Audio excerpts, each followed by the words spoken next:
Hello again YouTube, it's Mr. Analytical here with another video, and today's video we're going to look at a bit of detail on how the GPS records your exercise activity. So this time it's going to be walking, and we're going to take a walk through the park and see how that works out.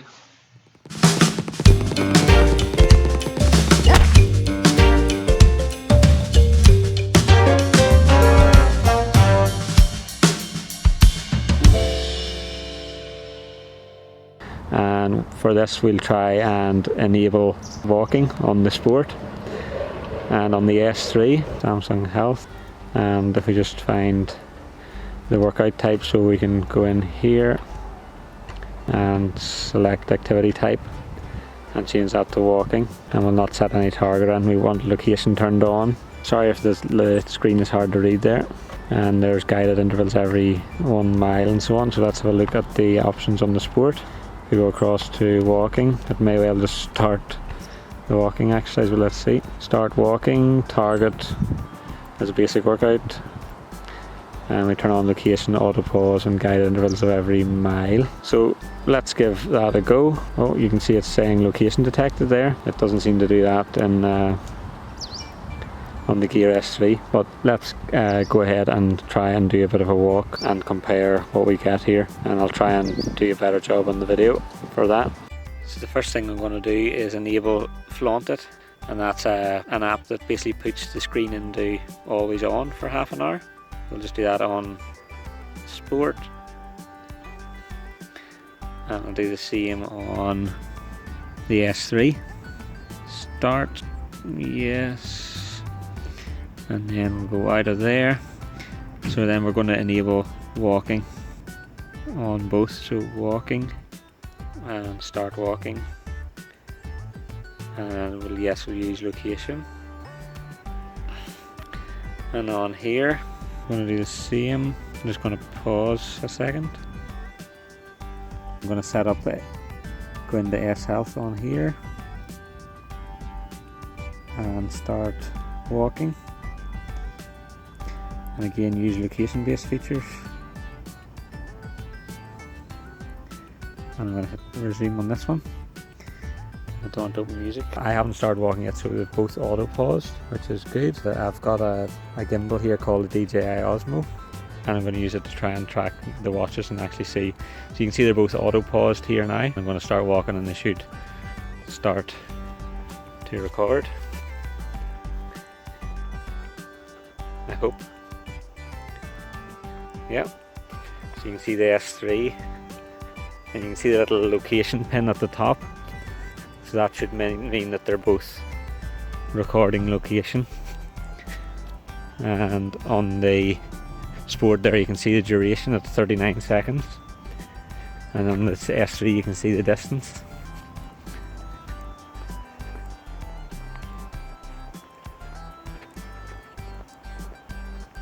And I'm hoping this tracks our location so we can go back and have a look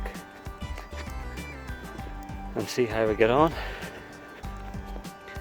Now you'll see on the Sport, which is the watch on the right, you've got the continual heart rate,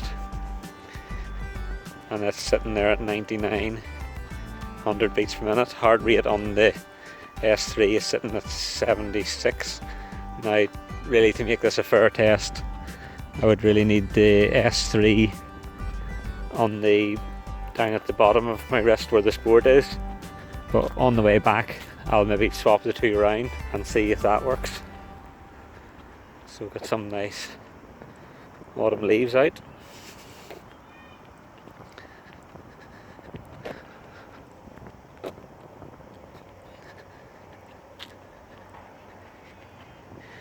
So we've got pace of 21-27 per mile. So I'm just going to change the screens here. So when I swipe to the right I get distance of 0.11 on the Sport, and a distance of 0.09 on the S3, so a bit of a difference there.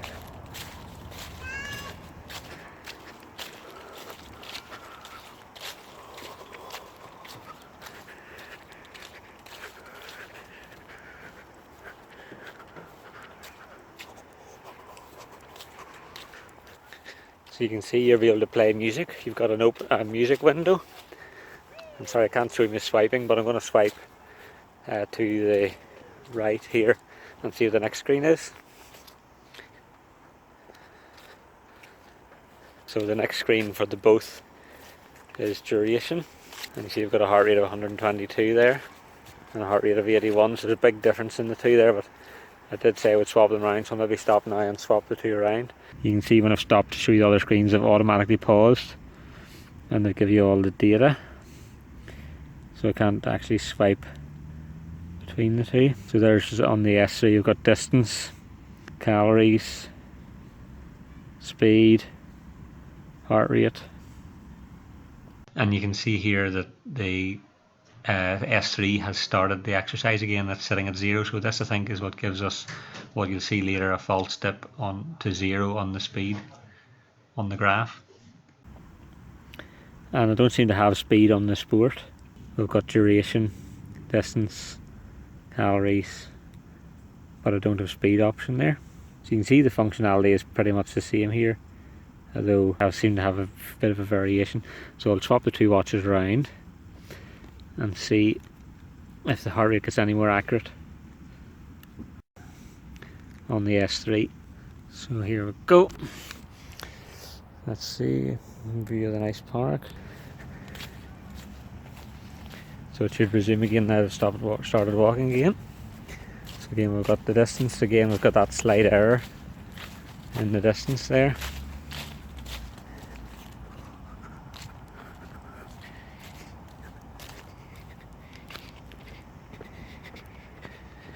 And you can see the heart rate's still reading really low on the Gear S3 at 76. That's versus 87 on the Gear Sport.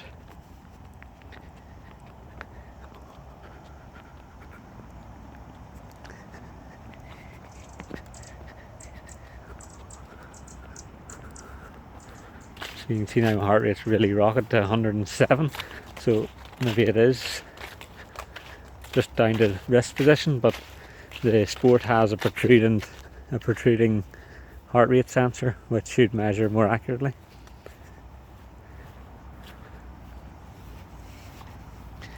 So it'll be interesting to get back now to the computer and see which is most accurate, because that should be me back to where I started. Stuck through the fence here. So we're back to the car park, and you can see there the straight away detect that we're stopped walking in the case of the Sport anyway. And you'll see there a bit of a difference in the time duration of 15 seconds. That was me pressing the button really. 0.25 miles versus 0.28 miles, and a bit of a difference in the heart rate. So I'll just hit finish here, and I'll just hit finish here, and it gives me the information then of on the run there. So we'll go in and have a little look at that.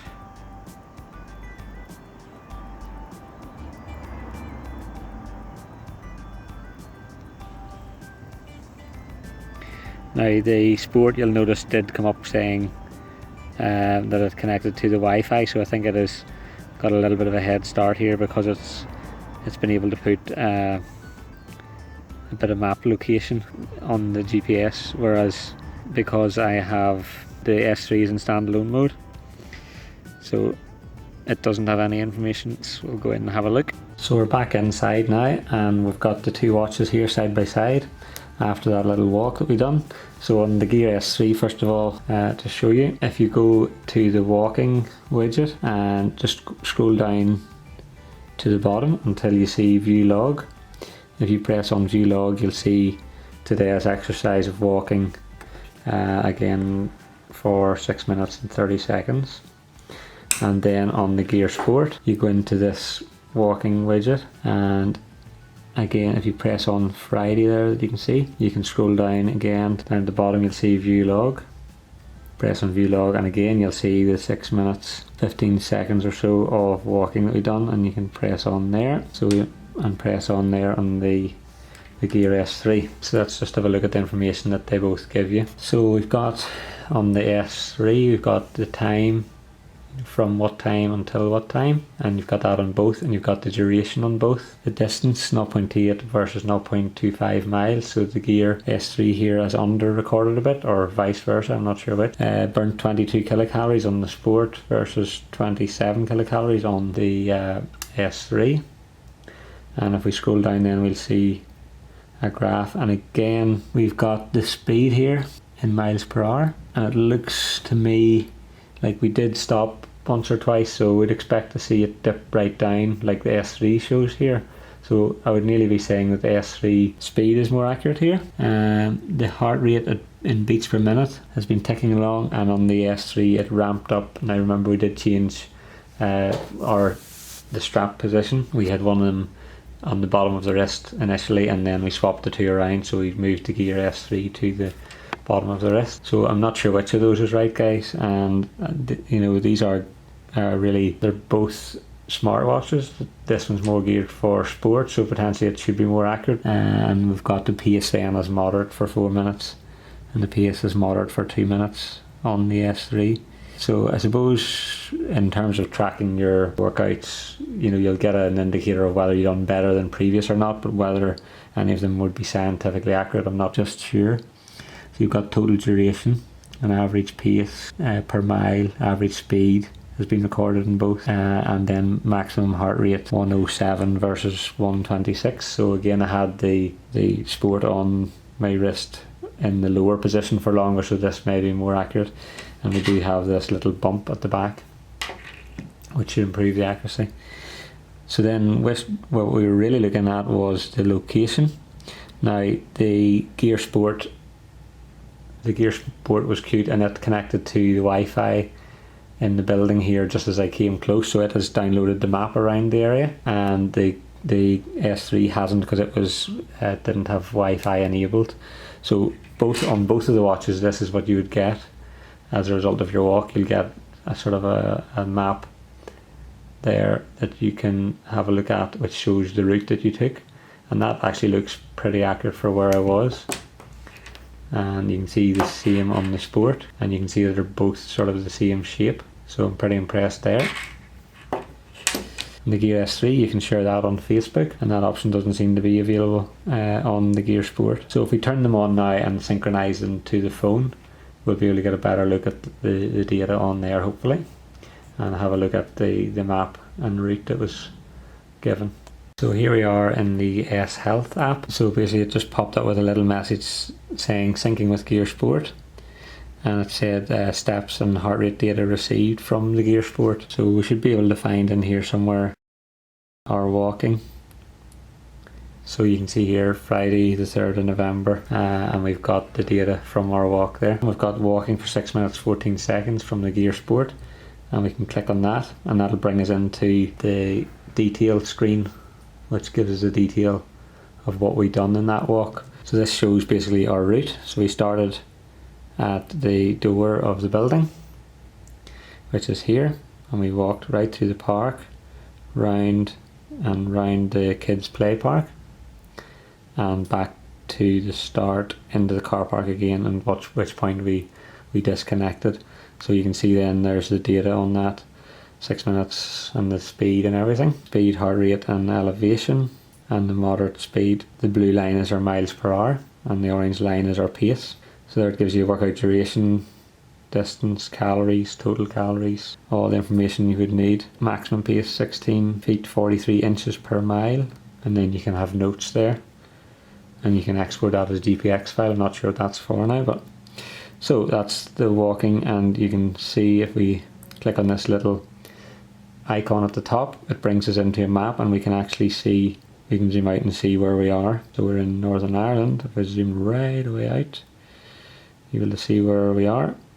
There we are, Northern Ireland, part of the UK, if you know where we are. So that was my little walk today, and let's just then bring in the data from the Gear S3 as well and see how accurate it is. I think this isn't too bad in terms of accuracy. I think it's fairly close, although on the way back I came out this way more.